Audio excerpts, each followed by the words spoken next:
Great. And now that we have started that, I'll get started. So good morning, everyone.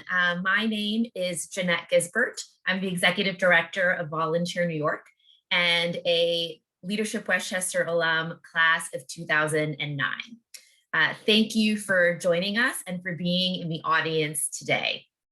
Today, we have been invited to a session of Leadership Westchester, a 24 years strong signature program of Volunteer New York. This class is a 9-month curriculum and it is almost at the end. June is their last meeting. In previous years, we hold this panel in person in an auditorium. But this year, as folks did last year, you all have an unobstructed view from the front row as we join the members of the current class. David Severance is the facilitator of our program for the last 14 years. He is an extraordinary coach and organizational development expert, and you'll hear from him later. Melissa Swartz is the founder of Hero Coaching and has been supporting David in the program for the last several years. And she will be moderating today's panel in just a few moments. But first, I wanted to take this opportunity to talk a little bit and introduce you, if you don't already know, a little bit more about Volunteer New York. Volunteer New York is the one-stop resource for all things related to volunteering in our community. At any point in time, we have hundreds of volunteer opportunities in our online database. Additionally, each year we bring you our very popular nonprofit board boot camp and board speed dating events. We organize 2 large community action days around 9/11 and MLK. And we have special programs to engage individuals 55 years and older, young adults with intellectual and developmental challenges, as well as youth via our school presentations and an app. And of course, we also work with businesses to engage their employees in volunteerism. And although the world has changed dramatically since last year, our mission to connect volunteers who are eager to help with fellow nonprofits meeting critical needs remains steadfast. In fact, over the last year, we've seen an over 100% increase in individuals who've raised their hand to help. Over the last year, Volunteer New York's dedicated team worked in partnership with more than 300 nonprofits to inspire over 35,000 individuals, families, and groups to volunteer locally. Together, these volunteers contributed more than 362,000 hours of service. Volunteers helped small business owners secure PPP loans. They acted as a lifeline to essential services for the immunocompromised. They bridged the education divide as e-tutors. And most recently, they're assisting at the county center with Westchester County's vaccine distribution efforts. These volunteers have shown us and reminded us that community has not been canceled. But there's much to be done. And we know that every single nonprofit in Westchester, Rockland, and Putnam, including Volunteer New York, can only succeed when someone like you says yes and chooses to serve. And we need a pipeline of strong leadership for nonprofit action. I want to pause before we move into the panel and just acknowledge some of the local partners who support nonprofit Volunteer New York's Leadership Westchester. We're very grateful for the ongoing support of M&T Bank, and this year to Harrison Edwards for their support of this panel. This year's panel brings together strong voices from a variety of sectors. You received their bios in advance so that we could spend as much time hearing from them about their journeys, their current leadership positions, what motivates them, and the lessons that they've learned along the way. I'll also be sure to include the bio link in the chat function. And so without further ado, I have the pleasure of introducing our panelists, and then Melissa will take it away. So this morning, joining us are Martha Lopez. She's the Director of Minority and Women-Owned Businesses for Westchester County and a council member for the city of New Rochelle. Michael Romita is the President and CEO of the Westchester County Association. Stacey Tompkins is the president of Tompkins Excavating and a member of the Leadership Westchester class of 2019. A little shout out there. And Dr. Darrell Wheeler, a provost and senior vice president for academic affairs at IONA College, rounds out our panel. I will see you for a final wrap up at the end. And Melissa, it is now my pleasure to turn the virtual baton over to you. Thank you so much, Jeanette, and I'm thrilled to be here. Thank you everyone for joining. Let's jump right in because there's so much we want to hear from these amazing leaders. So the first thing we're going to ask the panelists is just to introduce your organization and your work and the challenges that it addresses. And we can start with Dr. Wheeler. Darrell, if you don't mind starting. Wow. Okay. Good morning, everyone. And it's such a pleasure to be here. IONA College, as I hope everyone knows, is an academic institution located in New Rochelle. We're a liberal arts college providing undergraduate and graduate degrees. We've been in existence for just over 80 years. So look in the fall for our 81st anniversary. And hopefully, because COVID will have moved on, we'll be able to do that in person. So I'm representing the side of the House of Academic Affairs from IONA College. Thank you for letting me join you today. Thank you for being here. And can you tell us, Dr. Wheeler, specifically, obviously IONA is a college, but, is there specific challenges that are unique that the college is trying to address? Are there specific? There are always specific problems. So one of the things that I'm very keen on and has been what I consider a hallmark of my academic career is the relationship of higher education institutions to local communities. And I think that's particularly relevant for the group here. Higher education as an industry globally, and any of you who have children in college or finance children through college will appreciate this. The return on investment and the value added is a critical question for higher education institutions. For individual family members, it's really about, is the money I'm investing going to produce a positive outcome for my family, my children, and that means career, satisfaction, things of that nature. But more broadly, the question facing higher education today is, are higher educational institutions making an impact in areas of service, academic growth, professional growth? How do curricula and the research faculty relate? So this is what we've been very focused on, and I hope to get to talk about this more as we go through today's session, but with regards to COVID-19, that was specifically in the past year a focus for us. How do we make IONA College a partner in creating a safer New Rochelle and Westchester? How do we leverage academic resources? How do we protect students and our community members? And how do we advance and start to think differently about the way we engage our world as we go post-COVID-19, knowing that the world has faced social, economic, political, significant changes. And I think that the role of higher education has a profound position to perform in this arena. And it's my hope that IONA College will continue to emerge as an academic resource, but increasingly a community resource that advances and leverages opportunities of the institution.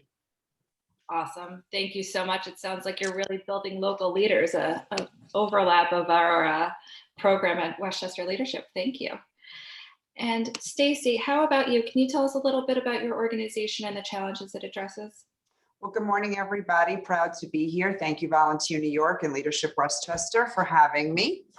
And I am the proud owner of Tompkins Excavating, woman-owned, family-run business.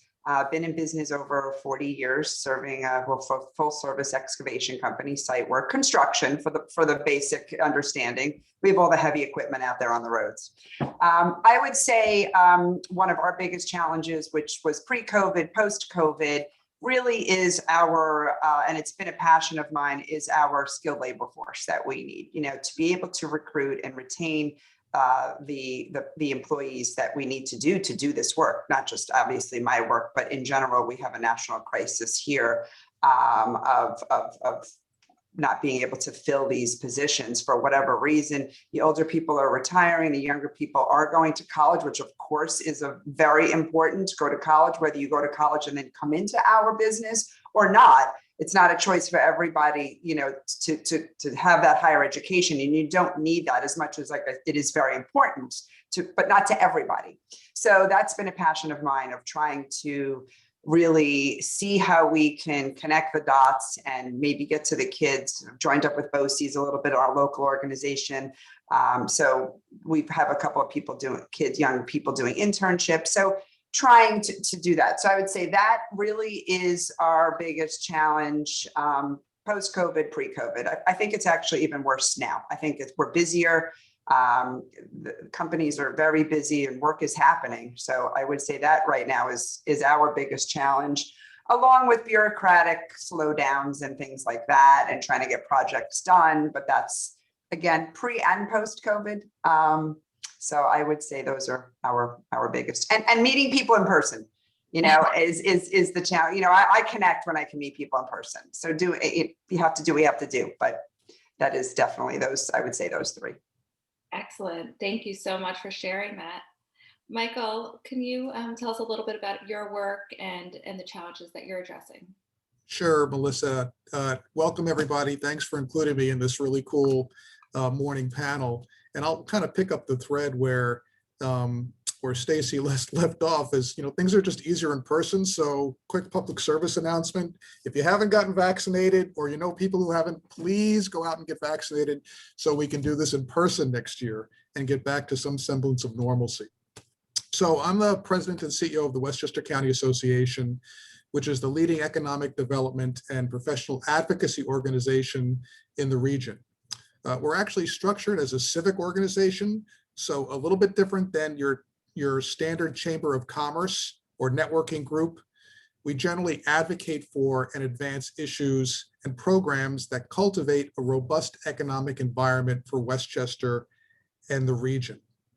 Our members believe that by strengthening the economic firmament for the region, their businesses, their nonprofits, their organizations grow, and we also help improve the community at large.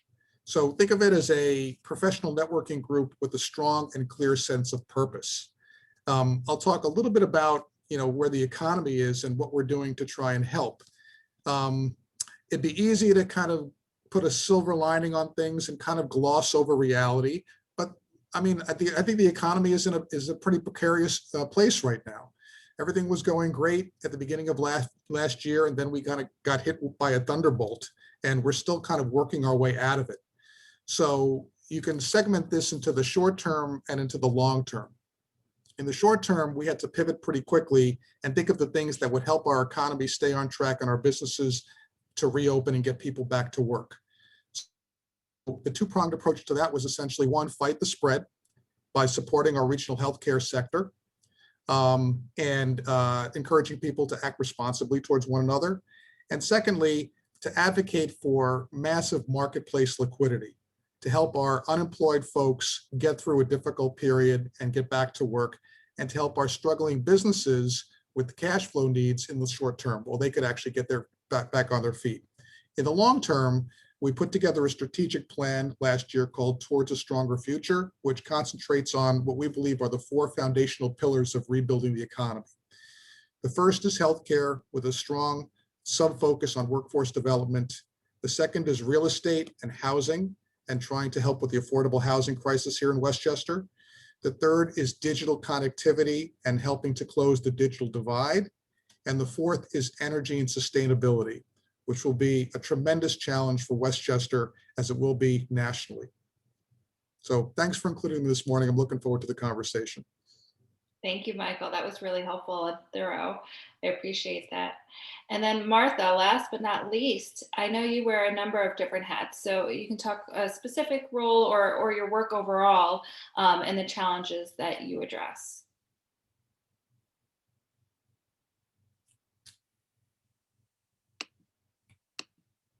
See. Did we lose Martha?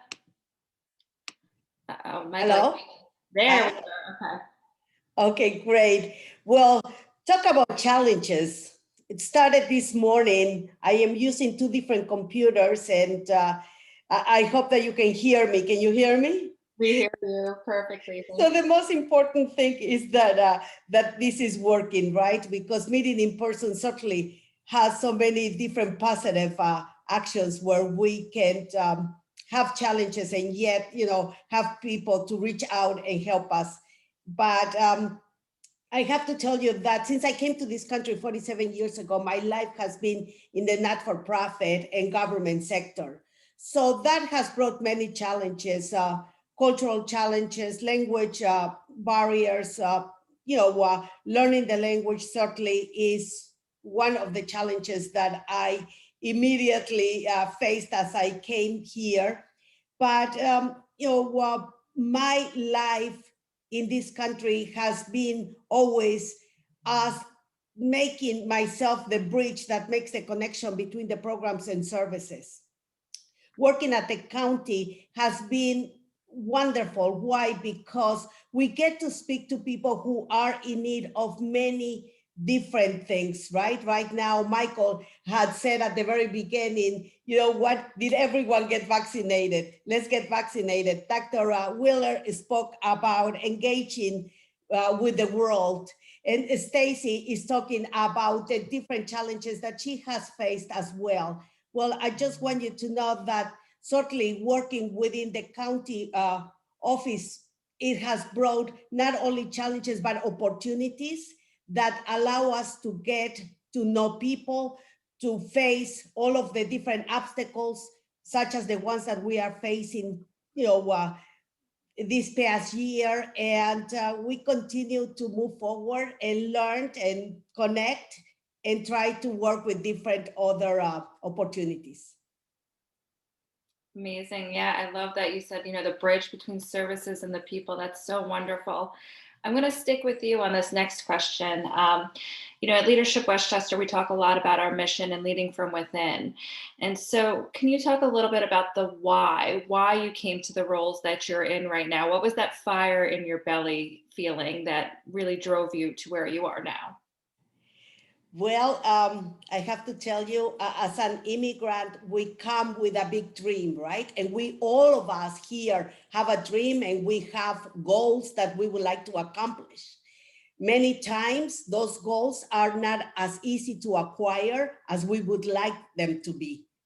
And we have to remember that within ourselves, when we are feeling weak, when we think that maybe we cannot get to that promised land, that it is possible. How is this possible? Well, you have to set goals.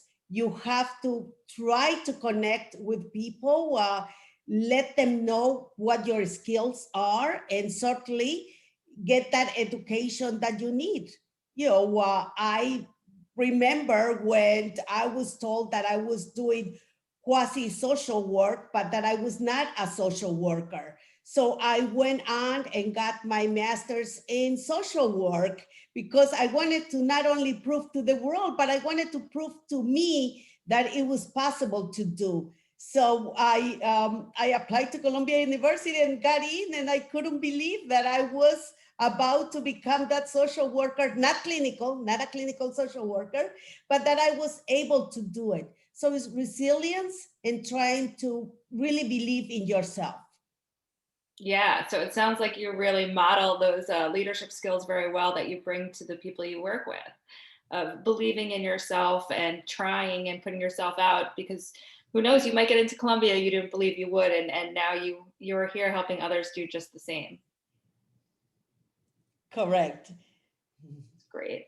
And Stacey, can you talk a little bit about your why? What's put you where you are now and leading the organization that you're leading, but in the way you're doing it? What's the fire in your belly?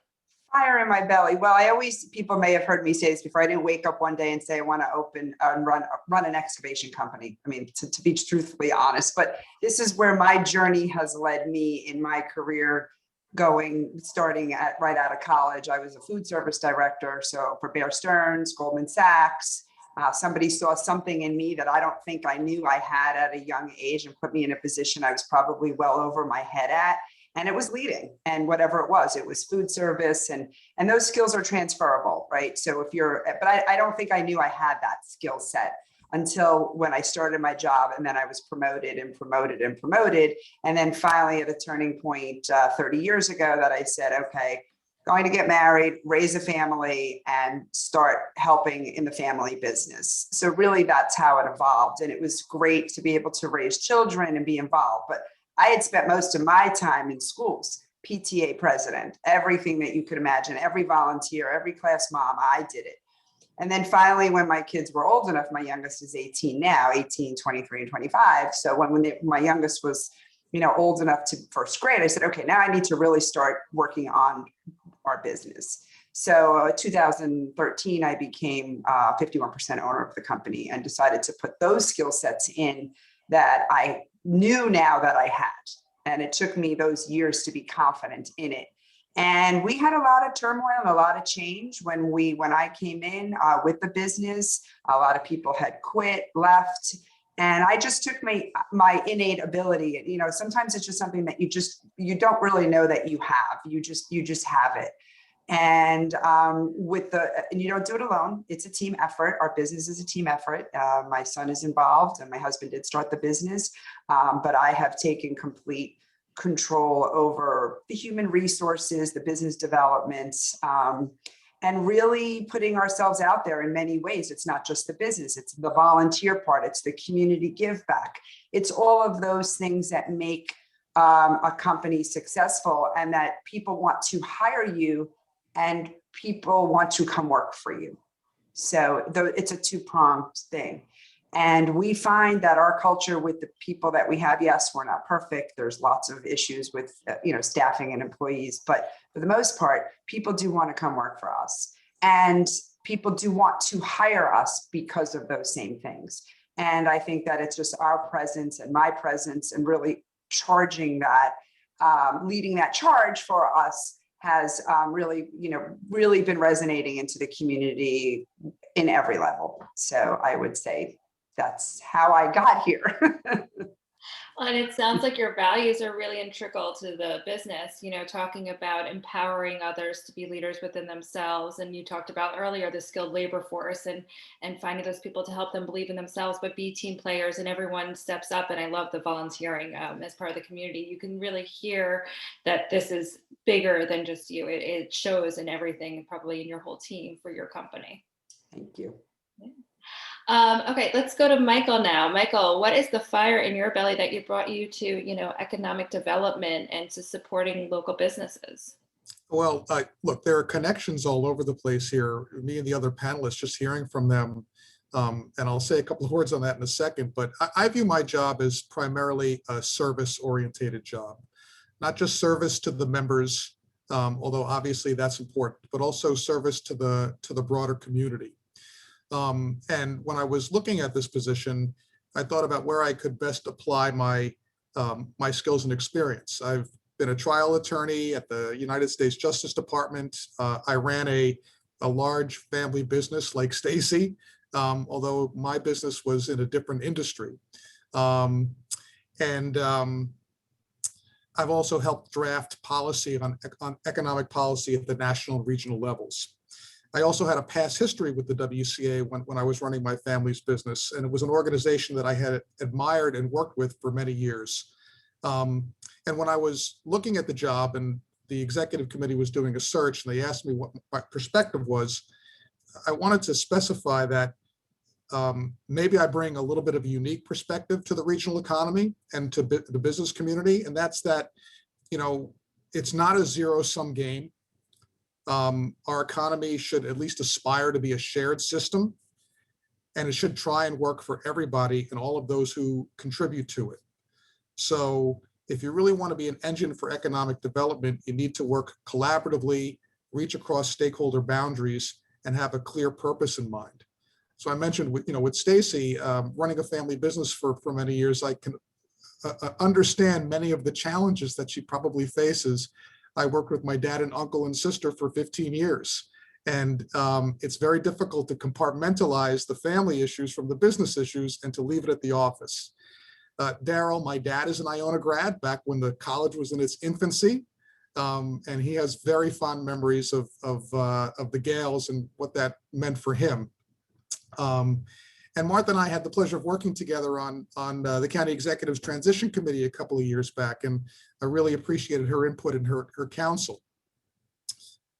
So, you know, and like Martha, look, even though I'm not an immigrant, all of my grandparents were immigrants from Italy, and it's the classic American story. They came through Ellis Island with very little education, very few prospects, and they built a life for themselves. And I kind of live in the shadow of that. When I was running my family's company, the first thing I would see when I walked in was this big oil portrait of my grandfather, who started the business in the 1920s. And boy, if that isn't something you have to try and live up to every day, you know, I don't know what is. Yes, certainly something that we talk about in Westchester, Leadership Westchester, is difficult conversations that you've touched upon and how those impact home and work life. Even when you're not in a family business, it could definitely ripple throughout our lives. And Darrell, you've had a really interesting journey, I know. Can you tell us a little bit about your journey and the fire burning in your belly that's brought you to where you are now throughout your process? Certainly. I'm going to pick up where Michael left off in terms of the fire in the belly and the immigrant experience. I'm an immigrant because I came from Chicago. So I had to relocate, but I didn't come here directly from Chicago, but I'm a native of Chicago. That's really important because the experience for me growing up in the late 60s, early 70s was one of a highly racialized, segregated, post-immediate civil rights environment where, to be very honest, the first time I sat in a classroom with another white student, I was in college. This is how divided the worlds are. It was at my third grade parent-teacher conference that the third grade teacher told my mom and dad that I was not college material and not to waste their time trying to pursue college for me. So these very early images of a segregated system in which higher education really wasn't part of the scenario didn't fit for my mom and dad. So I spent lots of hours as a result of that third grade teacher sitting at the dining room table doing homework and under the tutelage of my parents to make sure that my sister and I were going to succeed. And so here I am some 50 years plus later with a PhD, 2 master's degrees, a postdoc, and a host of other experiences. So the American dream in that regard is very true for me and real, but I realize, and what is the passion for me, is everyone doesn't have that access. The world in the United States is not a level playing field for all groups. And I've had to develop capacities to utilize the opportunities, the privileges that I've been given. And I'm fortunate that both of my parents are still alive to see it to this day. But the kinds of things that are driving me when I come to work each day are the passion that I hold for the opportunities for higher education to open up doors and opportunities for individuals. Stacey was spot on. Everyone doesn't need the kind of credentials I have, or everyone doesn't need a collegiate education. But what we have seen in recent times and what I've experienced in my own academic trajectory is the world absolutely needs an educated and enlightened citizenry. Without that enlightenment, what we do is fall prey to everything that comes along and puts us in a precarious national situation. And I think some of this reckoning is hitting us today. The inability to talk and hold difficult conversations, the inability to look across the fence and have a discussion with someone with whom you ideologically disagree with, but understand their humanity. These are the things that drive me every day. And being at IONA College, where the mission of community service, of service learning, of volunteerism, of internships is so critical, becomes an active part of how I try to bring the passion that I hold. And, least anyone think that it was, I only do this kind of work, but my volunteerism started when I enlisted in the US Air Force. My volunteerism continued when I was a reserve officer in the US Public Health Service. And over the years, I've had the privilege to serve as the president of my national association with over 130,000 members. I've led the US President's Advisory Council on AIDS. I've sat at the table of many significant National Institute meetings where my history, my presence, and my passion, I believe, make a difference because I'm present I bring information and I challenge situations that are not to the advantage of the vast majority. Those are the ways, those are the things that make me passionate. And when I have the opportunity to speak to students and to push our faculty to go beyond their comfort zone, I feel I've had an accomplishment during the course of the day. Amazing. It sounds, one of the things we talk about in Leadership Westchester is definitely mission. And I'm sure many of the alum and students who are sitting here now are listening to you and hearing that mission. We often talk about how it should be narrow enough to give you direction, but broad enough to apply to many different fashions. And it sounds like you've had that opportunity, Darrell, to really apply your mission in many different ways throughout your lifetime.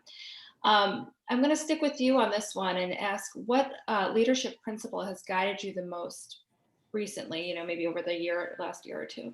Yeah, 2 or 3 things, absolutely. One is the ability to admit when you're wrong or when you need to change course, which is sometimes very hard because it flies in the face of what the media captures as a leader. A leader is kind of that World War II hero that forges ahead regardless of what. And in fact, there are many days you wake up with doubt. And the question is, how do you embrace that doubt and then develop the ability to listen to those diverse voices, but ultimately to own the decision that you make? That decision should be an informed decision. And again, it may not always be right. I'm sure, Stacey, I'm watching, you're kind of center of my screen. You know that there are business decisions you have to make regularly. And you and Michael and Martha each have to question, is that the right one? I do too. The other 2 or 3 core principles is, one, I believe, and people say it, but it's so important, transparency is absolutely essential, because one of the things that I found that gets in the way of leaders the most is telling 3 different narratives to 3 different people. Now you have to manage 27 different stories because you forgot what you told different people. So I like to tell people that I am critically boring. And what that means is there's such a consistency in my narrative that by the time you get to the 5th or 7th person, they're like, he said the same thing. I mean, again, that consistency has helped me to move, particularly through this pandemic period, with my colleagues in a way that they can trust and value the stability of the decisions I'm making, and know that I'm not making decisions that I'm going to back away from, but that every decision we're making has been inclusive of diverse input and is intended to guide us in the best direction as a college and as a community. And you can't buy that kind of support. You have to earn that kind of support. And that's the final one. Be ready for the long course as a leader, because earning and sustaining the respect of those who works with you is a 24/7 job. Excellent. Thank you so much. Martha, let's hear what you have for your leadership principle that has guided you the most recently. Well, life is a learning path. I have to say that as I listen to Dr. Wheeler, I really am amazed at how all of us have so much strength within us, right? Being yourself. We are not perfect. And certainly, one of the challenges that I face on a daily basis is that I was never able to lose my accent. So many times in the past, that bothered me tremendously. And as I wanted to communicate, I saw many times in other people's faces that they thought that maybe I was not able to understand everyone just because I had an accent. Or sometimes I saw people speaking louder at me because they thought that if they spoke louder, I would be able to maybe understand better. Or I faced other times when people would say, wow, you speak so well English, maybe I can hire you as my nanny. And making assumptions and thinking that when we speak to other people, we don't know what their path in life is, right? Collaboration, working with one another, volunteering. In the chat, someone wrote, volunteers rock. And yes, they do. Why? Because we come together with a purpose. We come together with a skill that we can bring, and being yourself and learning that we all have different skills is something that gives me strength on a daily basis. Maybe I'm not the best speaker as I wish I could be, but I know that my passion is my drive. I know that making connections is something that I hold very dear to my heart. And certainly looking and hearing from my colleagues, I feel like, you know what, gee, I really would love to get to know them even better. And I would love to work with them on maybe other initiatives. And seeing Stacey in the field of construction makes me as a woman feel even powerful because it empowers me. It tells me, you know what? Yes, you can do it. And that's how I feel. Be genuine, believe in yourself, and certainly, you know, take a lesson every day. We have to learn different things. And, you know, knowing that there are other people that I can reach out for assistance is something that I have always done. When I need help, I reach out. When other people need assistance, I make sure that I make the connections. And, you know, I just think that we all have so much to give. I love that. And I love your accent, by the way, if I might say it myself. And it sounds like not only are you taking learning as a leadership principle for yourself, but also giving others the grace for when they don't know or they make assumptions, and you might give them the grace to learn that an accent doesn't mean what they might assume it means. There's a lot more that they can learn from you. So thank you for sharing that with us. Michael, let's go to you with your leadership principle that's guided you. Yeah, so look, you need to have a strong sense of humility and a healthy dose of empathy, and also be resilient. Now, you know, look, one thing you're taught in law school is to kind of look at things from all different sides and think analytically. And some people think of lawyers as being incredibly, you know, having this incredible bravado and a lot of courage and confidence. Not so the best lawyers that I've dealt with earlier in my career.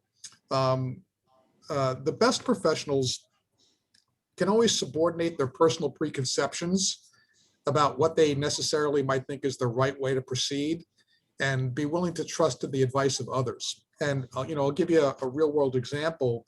One of the things that we're working on now at the WCA as part of our digital connectivity program is this really cool pilot project in Yonkers, bringing no-cost internet to an underserved community in Yonkers, providing them with devices and training and tech support. And look, I don't know very much about the technical aspects of the digital world, but we have people involved in organizations who do, and other people in the nonprofit world. I'm thinking of Meg Coffer, who runs the STEM Alliance here in Westchester. So we put together a coalition, and after listening to all the stakeholders, Meg and her staff, Chris Fisher, who runs our digital connectivity department, the folks at Fordham who helped us out with some stuff, we put together this pilot. We applied for some federal grant money. We were funded. And what's really cool is this undertaking in Yonkers is going to be a test case for something which is scalable and could be essentially usable throughout Westchester and potentially across the country. So now we're plugged into this big national network. And, you know, if I were just to pursue something where I felt a high level of comfort, we would never have undertaken this path. So those sorts of things happen all the time. Excellent. Yeah. So humility, and it sounds like the sum is greater than the parts. Or what is the saying? Now I'm getting it backwards. Oh my gosh, I'm having mommy brain. Everybody forgive me. The sum is greater than the parts. What is it? Team effort. Good to work together. That's the general gist of that one. Stacey, let's hear from you, please. Well, gee, I could take a combination of all of those three awesome presentations on that. For me, authenticity, that's always been, that's a leading factor for me. I am who I am. I portray myself that way. There's really no hidden agenda. And people really, I feel, see that. And that's been really important to me. And I can go back to resilience, grit. There's a few other things too. And especially in this past year, right? Like, how do we get up every day? And it's, you know, my ability just to ask for help, which Martha had said. It's leading 24/7. It's It's you have your bad days and you want to cry and not get out of bed. And it's just, you pick your, I tell my kids, you get yourself up and you keep going and you don't dwell on it. We have to learn from it and from our mistakes or our challenges and learn, and reflect, but can't dwell on it. And charging forward, I would say. Another thing, and this is very cliche, but leading. What is leading? It's what you're doing when nobody's watching, right? I told my kids that. They've learned that. I've seen it. We've seen it a million times. It's very, we've all heard it, but it really is true. What are you doing when nobody's watching? And there's lots of times for me as a leader, right? My employees, my customers, my clients, or all of us, we're being watched when we don't realize it. So it is a 24/7 process that you have to sustain. So I would say authenticity is my favorite though. That's who I am. You get what you see, and I will have that crucial conversation with you if needed and deal with what's important. So. Excellent. Yeah, certainly leading from within. Playing off one of the things you talked about, this continuous learning, what has been a key area of learning for you during this time? For me, learning? Yeah. Really ask questions, ask for help. In the beginning of the pandemic with PPP, it was really impossible to get that money. And I knew that my business was not going to, not that it wouldn't sustain, but we needed that money. We needed that money. And the unknowns, the inability to get information, big bank, small bank, it was really challenging, but I did not quit. It was 24/7. And I got it. I was able to get the money, however that looked like. I asked for help from anybody that I could, any banker, 20 Sundays working. So what I learned is that, like everybody else, I'm more resilient, I think, than I gave myself credit for me personally, and my business as well. I definitely feel that I learned about myself quite a bit, that grit, resilience, and the tenacity to keep going and be vulnerable and to be able to ask for help. Yeah. It's okay. It's great. Yeah, that you're stronger than you thought. You can do more than you think when you're put in those positions. Sometimes it's an opportunity, really. Let's go back to Michael with what's a key area of learning. I know you talked a little bit about this collaboration you were doing. Maybe talk a little bit more about what you learned from that opportunity. Oh boy, look, I learn from the folks I deal with here every single day, the staff, the members, the rest of the business community and the nonprofit community, and even obviously folks at the county like Martha, who are working very hard to help everybody. It's just inspiring how much people in Westchester and the surrounding area care about trying to make things better. This pandemic has been incredibly difficult, and the way the professional community has come together on this is really just outstanding. Stacey talked about the triple P stuff. Everybody had a role to play advocating for that stuff in Washington, figuring out how it was going to trickle into the regional economy, getting the banks involved, educational seminars, and just following up on things like that. So everybody can make a difference. I mean, I know that this organization and this initiative that you guys have is geared towards helping people collaborate and give back to the community. Not everybody's going to have the opportunity to serve on a nonprofit board, but that doesn't necessarily mean, you can't pitch in, whether it's your local food pantry, whether it's pitching in to clean up your local park, whether it's attending a rally about something that you're passionate about, or even just paying it forward. I think of all of the great things that my parents were able to do for me and my siblings growing up. And the way that we can repay them is treating our kids with the same level of respect and trying to give them the same opportunities that were passed down to us. So pay it forward. Yeah, absolutely. Darrell, I'm going to pivot to another question with you. I know you spoke about when you were in third grade and you had a teacher who said that you weren't college material, which we could probably spend hours picking apart that person. But can you tell us about another time that you faced a major roadblock and you were held back from a key goal you wanted to achieve? How did you get back on track? Oh, wow. There are probably lots of examples, but let me go to the solution first, and then I'll try to give the example. I mean, because I was all primed for that prior question. But the 3 or 4 things that are kind of my go-to events, and these may seem really basic, but they're stuff I've done for the past 40 years. One is, however you did, this is not proselytizing, but for me, it's prayer. I start every day in some form of spiritual prayer, every day, no matter where I am on the planet. Number 2, almost every day, you'll find me exercising.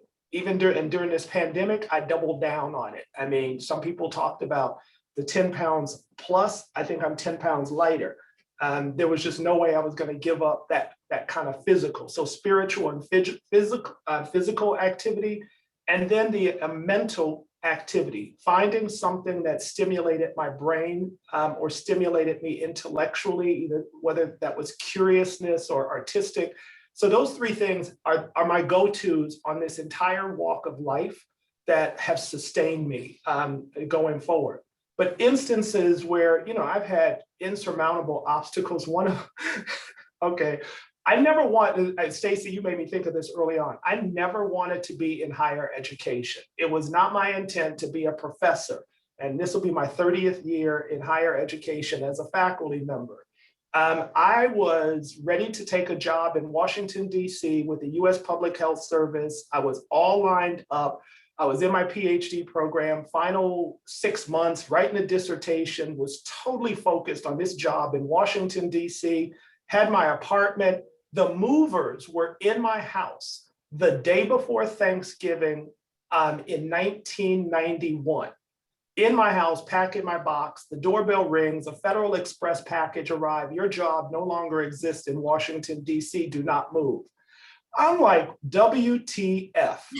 Exactly, Susan. That's how, So imagine trying to get a hold of somebody in Washington, D.C. on the night before Thanksgiving. There was nobody to be anywhere around. So I had to just send the movers away and sit the entire weekend, a long weekend because of the holiday, with the unknowns. And it all turned out, it was an economic crunch. The position couldn't be funded. I was the lowest person in the pecking order, so they jettisoned my position. That's when I started grabbing out of the garbage can all of the offers to come and consider teaching. And so what I reckon that to be is my ignorance to listening to all the voices who said, you're going to be a great academic, you're going to be able to do this, this is your life course. I told the world and God no, and the world and God said, we're going to show you in a different way. So that was, really one of the most profound things that changed the entire course of my. It's all factual and true. And I think I finally threw away the FedEx letter, but that was just the starkest awakening. And I had to rebound from that and get grounded again. And where I stand today is kind of evidence that you can actually rebound from major life traumas and create something more positive. Yeah, and I love the self-care piece, talking about mental, spiritual, and physical health and how pivotal that is to success as a leader, as a human, and everything we do is taking care of ourselves first, which we sometimes forget. Right. Leadership Westchester is a program of Volunteer New York, and because we do this, upon completion, we really encourage our graduates to join nonprofit boards, as Michael mentioned a little bit earlier, or to volunteer with a nonprofit. So Martha, can you tell us a little bit about your role as a volunteer and volunteer action in your life? Yes, actually, when I lived in Mamaroneck back in the 70s, I remember not seeing so much, within the not-for-profit sector, helping immigrants and vulnerable communities. So one of the things that we did back then was to, several people came and volunteered, and we put together a not-for-profit organization that now is called the Community Resource Center. That was something that we all wanted. We knew that there was a need, an agency where people could go and learn and then also give back to the community. It was something that taught me so many different things. like, Dr. Willard said, many times people say that, listen, Latinos are never volunteering. I have heard that, that we are not yet there, that we are taking, but we are not giving back. That is not true. There are, generalizations that are made, out of ignorance. And my drive is that, yes, we can do it. Yes, let's put together a community resource center. Let's come together and let's help. That is something that, I have done for the past 47 years. I have volunteered, cleaning the parks as volunteer of New York is going to do this next weekend, right? We would get together and let's go and clean the park. Let's go and do a furniture drive. Let's help, let's teach English. Let's teach Spanish.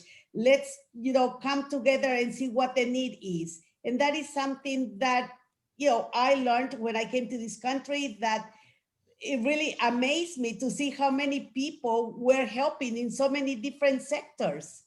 And that is, even now, I decided to run for office 2 years ago, and I knew that it was going to be a challenge, especially because I, had not been in office before. But yet, we worked together. So many people came to help.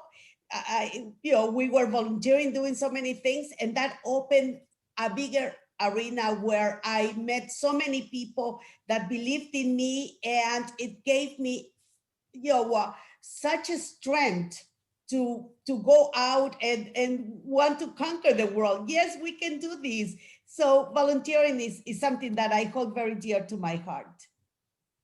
Awesome. It sounds like, we sometimes think that our work is the only area we can serve, and volunteering really can serve others, but also be quite empowering to us. It sounds like you had so many great experiences that have helped lead to where you are now through your volunteerism.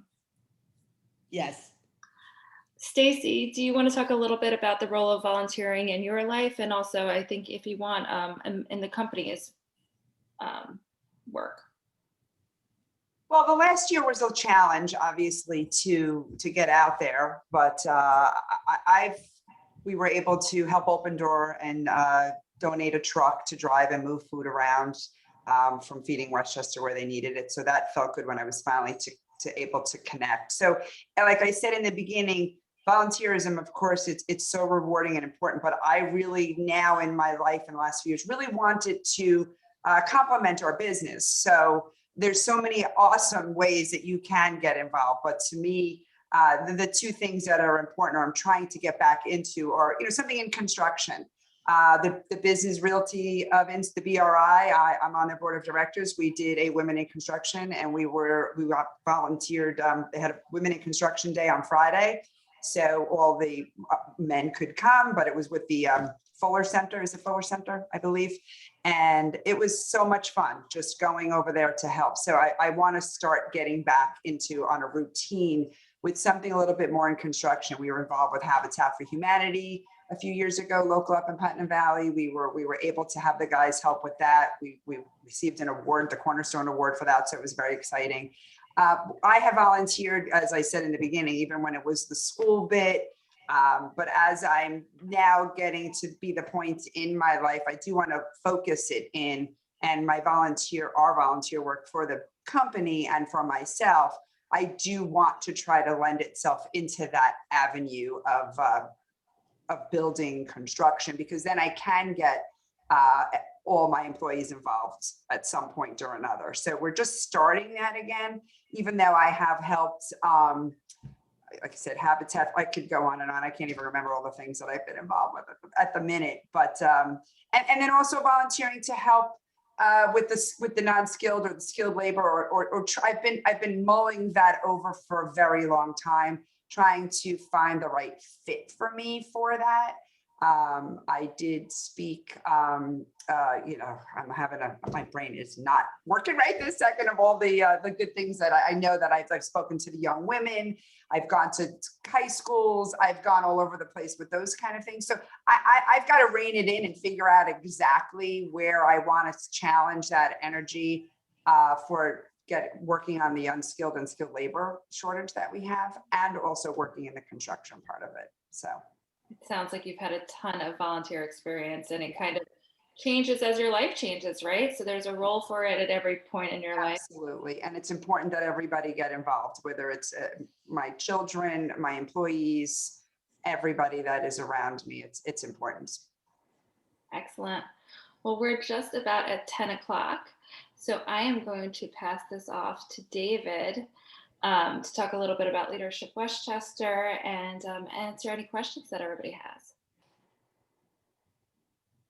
Thank you, Melissa, and thank you to all of our panelists so far. It's great to hear everyone's perspectives. I've heard an awful lot from these folks that dovetails with some of the topics that we talk about during the Leadership Westchester program. Just give me 30 seconds to talk a little bit about the program for those who are not familiar with it. As Jeanette said earlier, it's a 9-month development program designed to help you. It's designed to give you the opportunity to have a life-changing experience where you come out of the program being much clearer about who you are, where you want to go, why you want to go there as opposed to somewhere else, and how you may get there. And the intention is to turn out people who are capable, confident, and clear leaders, ready and willing to take a position of leadership or the role of leadership in the community. Volunteer New York has supported this program since the very beginning, back in the 90s. The program has evolved over time to keep up with current events, to keep up with leadership theory. And so it's an intensive, deep dive into who you are, what you want, why you want it, how you can get it. It's not all about you, of course. It's all about this concept of leadership as service to community or contribution. We take 20 people a year into the program. You have to apply to get in. The 20 people who are in the program go through a variety of in-person sessions and small meeting group sessions throughout the course of the program.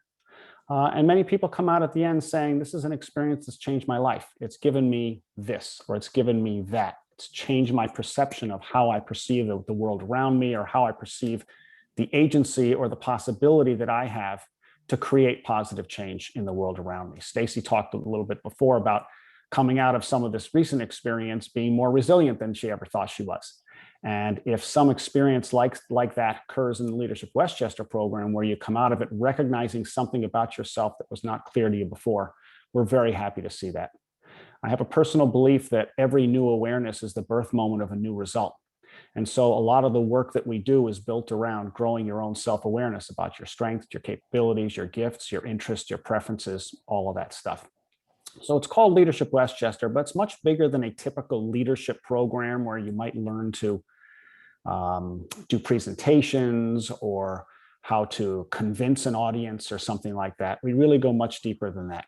I suggest that anyone who's interested in participating in the program in the future, reach out to someone who is a graduate. And if you don't know anyone who's a graduate, we'd be happy to connect you with one at Leadership Westchester or at Volunteer New York, which sponsors the program. Okay, so thank you for that. Let's go back to what we just heard here a minute ago. I'm going to ask folks, I'll take you off of mute here in a minute. I'll give you the chance to unmute yourself. A big part of what we do over the course of the program revolves around this concept of reflection and asking questions of ourselves, asking questions of each other, and thinking long and hard about what our perspectives are on those things. So I'd like to start by asking you to think a little bit about what you heard from our 4 panelists this morning. And I'd like to ask a couple of you to raise your hand, and you can come off mute, and tell us what's one thing that you heard this morning that resonated for you especially, and why? What's one thing that resonated for you this morning, and why? Let me take people off of mute. Okay, that should do it. Okay, so please raise your hand, and let's see who we can call on here. Who'd like to go first? What's one thing you heard this morning that resonated for you, and why? Elisa, please. It's wonderful to be here, first of all. What another great panel. Class of 2005. What resonated with me was a comment made about the classic American experience. And then as the panel went on, it was clear to me that there's nothing classic about the American experience, or one could say that the classic American experience is very different for some people.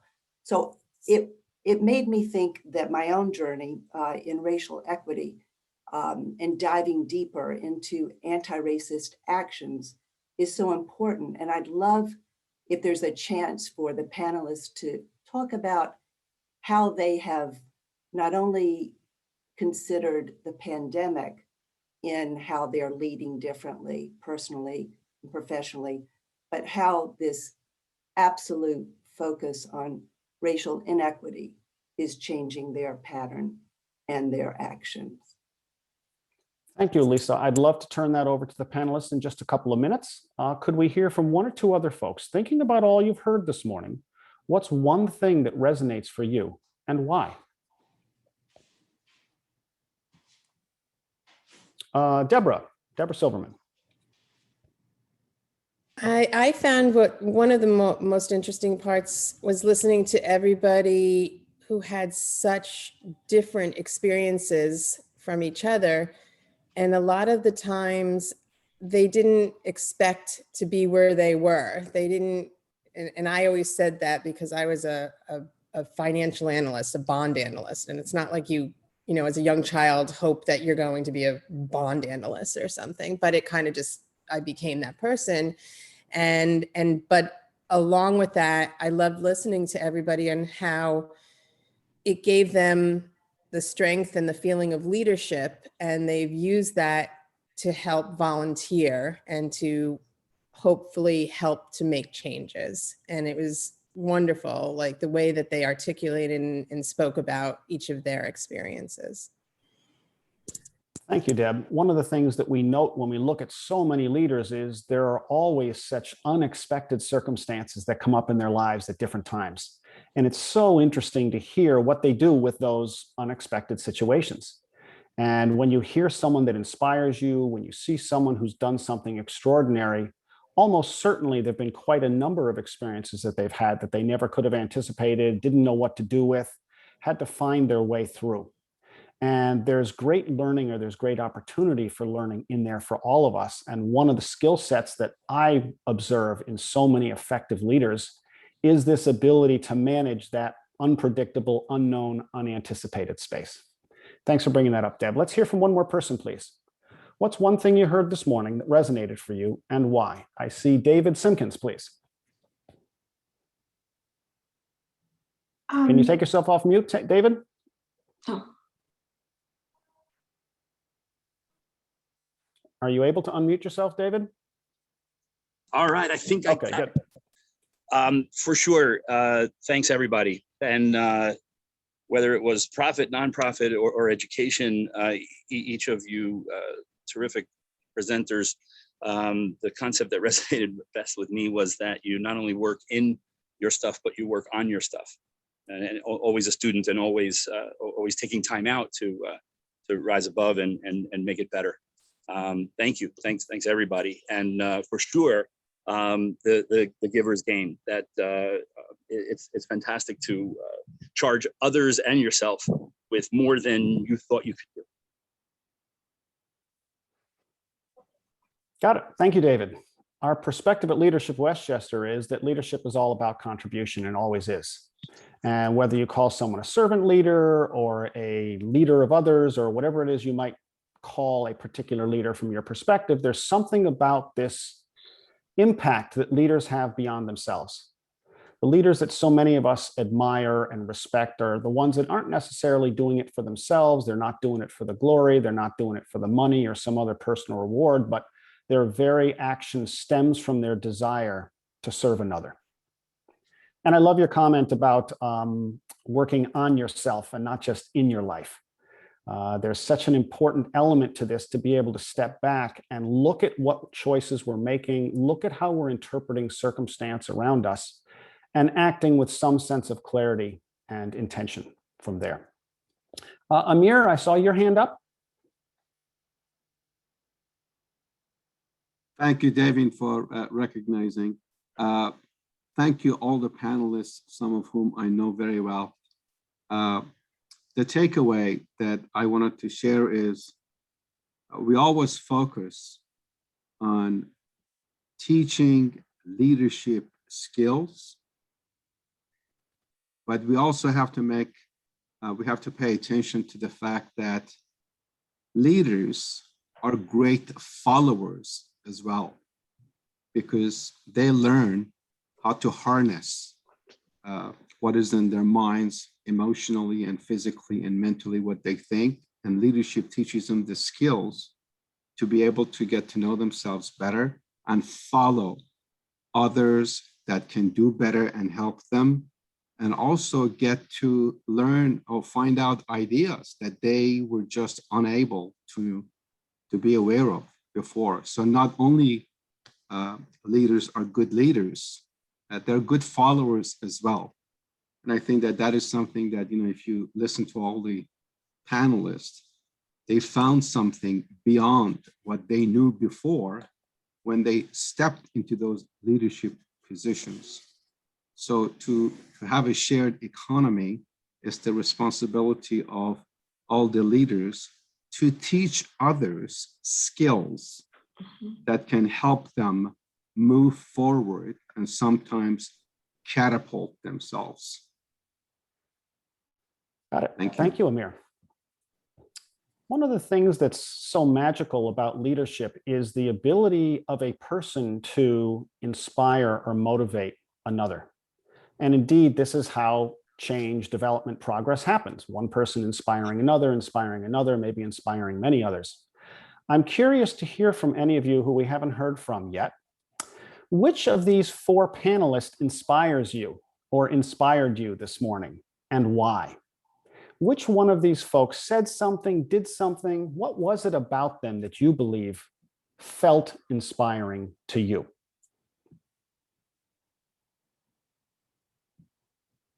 I'm scrolling through the pages here looking for hands up, so please hold your hand up. David, if you scroll towards the beginning, there's actually 3 people that are using the raise hand function. Got it. Thank you. Let's hear from Brinta first, and then we'll hear from Helen and Allison. Thank you, David, and thank you to all the panelists. It was really great to hear your personal stories and experiences. I really enjoyed everyone's contributions, but of course, for me, I think Martha's story of how she really was able to see what was missing in her community and then really step into those gaps and take on, what hadn't been done before and create opportunities for the community to thrive and to grow. I also really connected with her story because of her background in social work, which I also, also am in that field. So yeah, I think I connected most with Martha, and I really appreciate your sharing today, Martha. Thank you. Thank you, Brinta. Helen?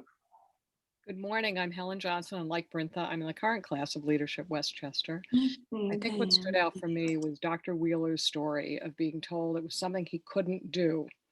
And with the help of his parents, proved it was possible, that what otherwise could have been impossible was made possible. And I think as he broadened it and brought us through the whole lens of racism and systemic issues throughout our society, and Martha touched on that as well, he really was very inspiring. And I would assume and hope that he's inspiring another generation of students and another generation of students to be inspired by his story. In general, I just loved all the stories. As I always said, stories are really the basis for everything, right? So our stories inform who we are. Our stories inform the stories that we tell others and the stories that we tell ourselves. So there's a real authenticity in that. And I really appreciated all of those today. Thank you, Helen. Allison? My point was really very similar to what Helen just said, particularly Dr. Wheeler's story about what he was told in 3rd grade. And one of the things I took away from that is that we all interact with people, be it in the workplace, in our lives, and it is up to us to treat each person as someone with great potential, not to fall back on a stereotype, but just every person we encounter, there is great potential, and it's up to us to uplift rather than anything else that goes on. So thank you for that, all of you. Thank you, Allison. I see Anna Hercules. Did I say that right or not? I'd like to get it right. You said it correctly. Okay, great. For me, it was actually Dr. Wheeler as well, but it was a different story. It was the story when he found out he didn't have a job to go to.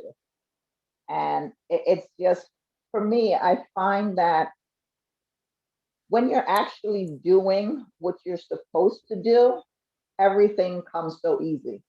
And a lot of times we tend to run away from what we're supposed to do because it doesn't seem like the glamorous thing, or it doesn't seem, well, no, that's not what I want to do. When in fact, the very thing that you're running from is what you're being called to do. And once you find your calling, everything just seems to fall into place on its own. So I was really inspired by that. Thank you, Anna. One thing that's clear to me after coaching for so many years, working with so many individuals and organizations on leadership issues and team issues and other things, is not a whole lot of us are on the right track for ourselves personally. So many of us are going through life, bouncing from thing to thing to thing. We don't necessarily have the right self-awareness, or maybe we haven't had the right moment of experience to jar our thinking or something that puts us on track. And when you hear people who have done something extraordinary or doing something extraordinary, big or small, so often there's tremendous clarity there that that's what they need to be doing. And my experience coaching so many folks is not so many folks are clear enough to really understand what it is that they need to do. Theodore Roosevelt said, far and away the greatest gift that life offers is the opportunity to work hard at work worth doing. And perhaps not enough of us are yet clear about what that work worth doing means for us. Let me just go back to Lori, since you had your hand up, and then I'll have a question for the panelists. Lori? Thanks, David. Boy, it feels like you're asking us to choose our favorite child. Everyone was really terrific, so thank you. I'm also a member of this year's Leadership Westchester cohort.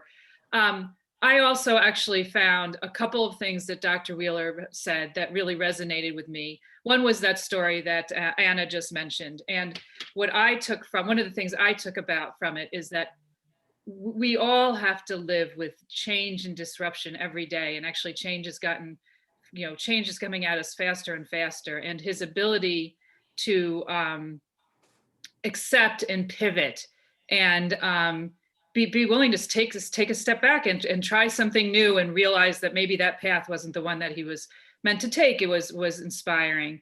And the other thing that I think is probably related to that I'm just trying to learn every day is to be willing to challenge yourself and help other people challenge their own expectations or their own assumptions and their own beliefs, and being able to partner with other people, with your colleagues and with your with the people around you, to be able to help them to challenge their established beliefs without putting them on the defensive, but doing it in a really constructive way, I think that really resonated with me. And I think that that's not necessary. I think it's really important.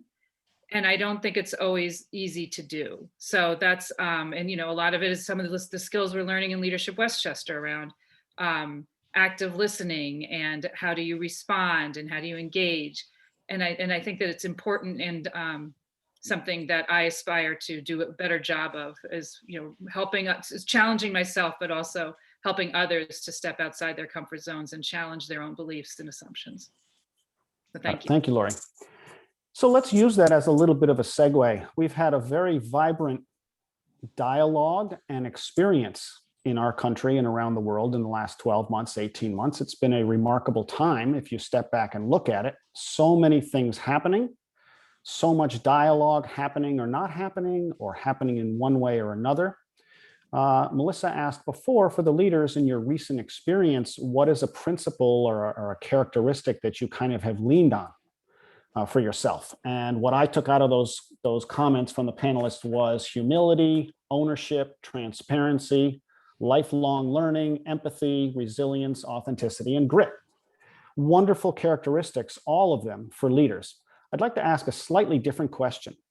How has the dialogue and or the events of the past year changed how you view leadership or how you focus your attention and activity as a leader, if at all?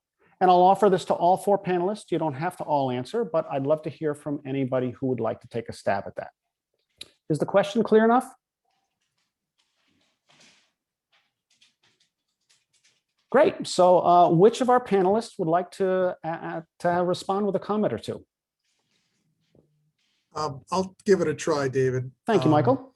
Look, one of the questions that was raised earlier by Melissa was, you know, how do you deal with a setback or a major roadblock? And the pandemic is as major as it comes, and it's also a shared roadblock. And it was a roadblock that is the result of nothing that any of us have done. So in a lot of ways, it was completely out of our control. So, you know, I think of some of the major setbacks that I've had in my career, and there are certainly plenty. And, you know, look, we all had those evenings at 3 o'clock in the morning when we're staring at the ceiling, just racked with anxiety, which can be constructive. But what you fall back on is basically don't compromise your integrity.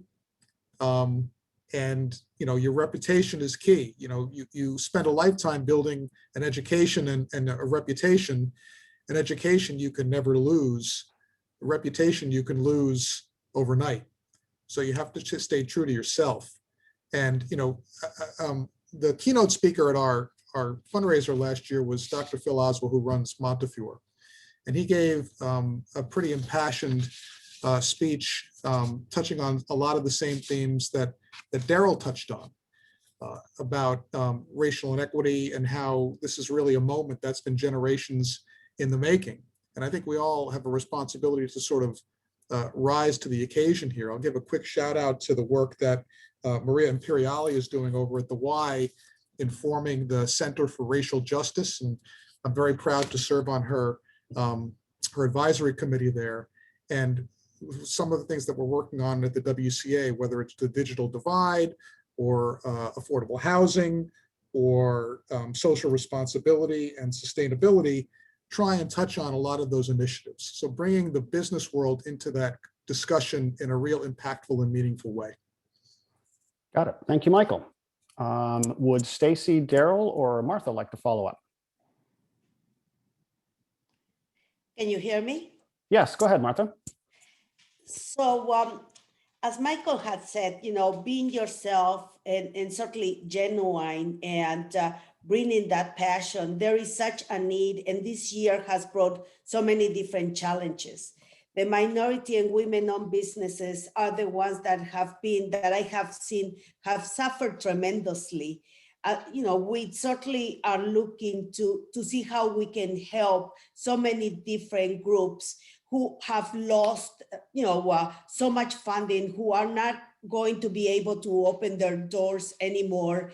And this is something that, you know, is making us even stronger in many ways by looking at different other opportunities and bringing the funding that is very much needed. Stacey spoke about her own company and how it was very difficult and continues to be difficult. I see this on a day-per-day basis, and I'm sorry, that's my dog making that noise.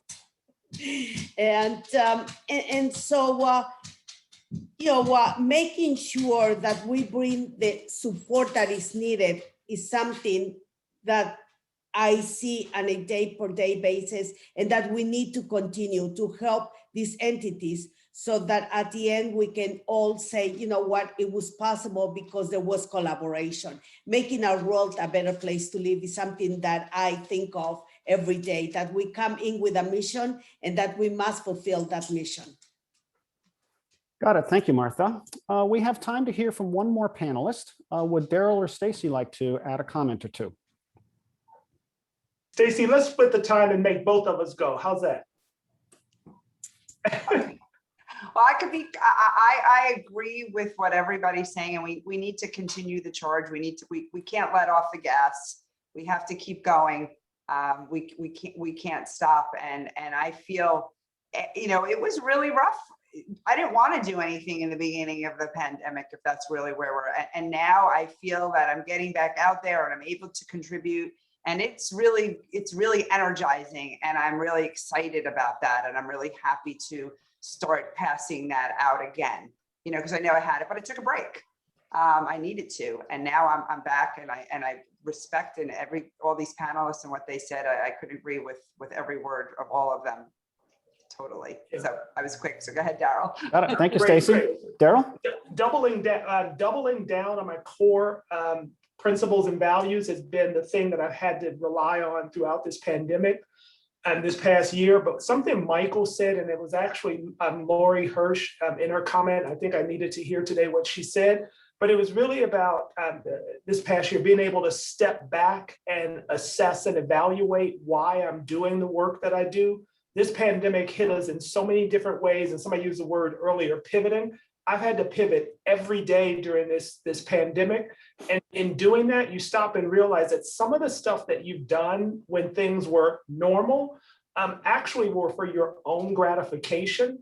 And during this period, I've had to jettison even more of that to be present for people who had needs that I may not have, but had to be fulfilled in terms of creating a sense of safety and security. So really, I guess another way of saying it colloquially is I had to quit smelling my own fumes and realize that the work that I'm doing isn't about me, because sometimes in autopilot, you lose that perspective. Got it. Thank you, Darrell. So we're coming just about to the end here. So I want to thank all of our panelists for their insights this morning. I hope everyone's found this conversation thought-provoking, stimulating. Leadership dialogue is a lifelong, ongoing dialogue. We hope you've enjoyed your glimpse into the Leadership Westchester program and the kind of dialogue that we try to have here. So for those of you who are in the class, we're going to ask you to reconvene at 10:40 on the other link that we've set up for the rest of the program today. And for everybody else, thanks for joining us this morning. We hope that we get to see you again soon, either in a Leadership Westchester class or some other program sponsored by Volunteer New York. And now I'll turn it back to Jeanette. Let me make sure I am not muted. Wonderful. Thank you so much, David. And again, I just want to extend my thanks again to this tremendous panel, to Melissa and David for leading a super conversation. And to remind everyone that today we have officially opened our Leadership Westchester application process for next year's class. All of the information is available on our website and can be seen on this on the link volunteernewyork.org/leadership. And also, if you are looking for kind of more local inspiration, I do want to share that Volunteer New York has a new podcast called The Bolo Show, and it's volunteernewyork.org/podcast. And I'm very pleased to share that Dr. Wheeler is actually a recent guest. So if you want to hear more about leadership from his point of view, I hope that you will tune in. And again, thank you so much for joining us. And we look forward to seeing all of you in person next year. Thank you.